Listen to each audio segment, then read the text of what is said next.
কুরবানি ঈদের cinema hall দখলের লড়াইটা বেশ ভালোই জমে উঠেছে।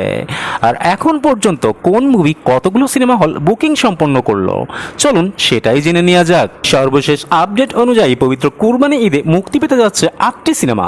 এগুলো হলো প্রিয়তমা, সুড়ঙ্গ, অন্তর্জাল, লাল শাড়ি, প্রহেলিকা, ক্যাসিনো, কাগজের বউ ও রিভেঞ্জ।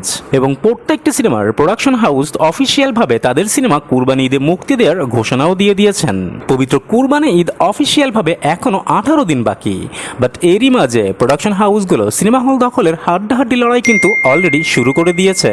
আর এই তালিকার প্রথমেই রয়েছে চয়নিকা চৌধুরী পরিচালিত ডিএতায় পরিমণি ও ইমন অভিনীত সিনেমা কাগজের বউ। আর যতটুকু জানা যায় এই সিনেমাটি হল বুকিং সম্পন্ন করতে পেরেছে মাত্র 3 থেকে 5টার মতো। চিত্রনায়িকা শবনম বুবলি ও মাহফুজ আহমেদ অভিনীত চয়নিকা চৌধুরী পরিচালিত সিনেমা প্রহেলিকা।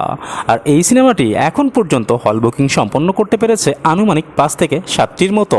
এরপরেই রয়েছে অপু বিশ্বাসের নিজের প্রোডাকশন হাউস থেকে নির্মিত সিনেমা লাল শাড়ি। আর লাল শাড়ি এখন পর্যন্ত সিনেমা হল বুকিং সম্পন্ন করতে পেরেছে 5 থেকে 7টির মতো।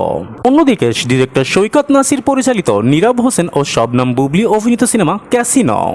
আর এই মুভিটি এখন পর্যন্ত যতটুকু জানা যায় সিনেমা হল বুকিং সম্পন্ন করতে পেরেছে আনুমানিক 10 থেকে 12টির মতো। এরপরেই রয়েছে শবনম বুবলি ও জিয়াউল হক রোশন অভিনীত ডিরেক্টর মোহাম্মদ ইকবাল পরিচালিত সিনেমা রিভেঞ্জ। আর রিভেঞ্জের এখন পর্যন্ত সিনেমা হল বুকিং সম্পন্ন হয়েছে 7 থেকে 10টির মতো। ডিরেক্টর দীপঙ্কর দীপন পরিচালিত সিয়াম আহমেদ ও মিম অভিনীত বহু আলোচিত ও প্রতীক্ষিত সিনেমা অন্তর্জাল।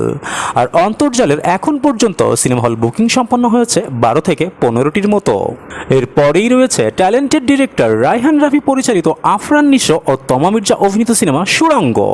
আর সুড়ঙ্গ সিনেমাটির এখন পর্যন্ত সিনেমা হল বুকিং সম্পন্ন হয়েছে 15 থেকে 20টির মতো। অ্যান্ড ফাইনালি ডিরেক্টর হিমেল আশরাফ পরিচালিত সুপারস্টার শাকিব খান ও ইদিকা পল অভিনীত 2023 সালের one of the most hype created film in Bangladesh film industry প্রিয়তমা। আর যে মুভি নিয়ে ভক্ত ও দর্শকদের প্রত্যাশা আকাশচুম্বী, সেই মুভি যে সিনেমা হল দখলের লড়াইয়ে বরাবরই রাজত্ব করবে সেটা তো আগে থেকে অনুমান করাই গিয়েছিল। প্রিয়তমার ক্ষেত্রে একেবারে হচ্ছেও তাই। ঈদের বাকি এখনো 18 দিনের মতো, বাট প্রিয়তমার সিনেমা হল বুকিং কিন্তু হয়ে গিয়েছে 75 থেকে 80টির মতো। এবং ধারণা করা হচ্ছে এই ঈদে প্রিয়তমা মুক্তি পেতে পারে 100 থেকে 120টির মতো সিনেমা হলে। That's it for today. আবার দেখা হবে নতুন কোনো ভিডিওতে নতুন কোনো গসিপ নিয়ে। Till then tata and bye bye. আর হ্যাঁ, প্লিজ সাবস্ক্রাইব করতে ভুলবেন না কিন্তু।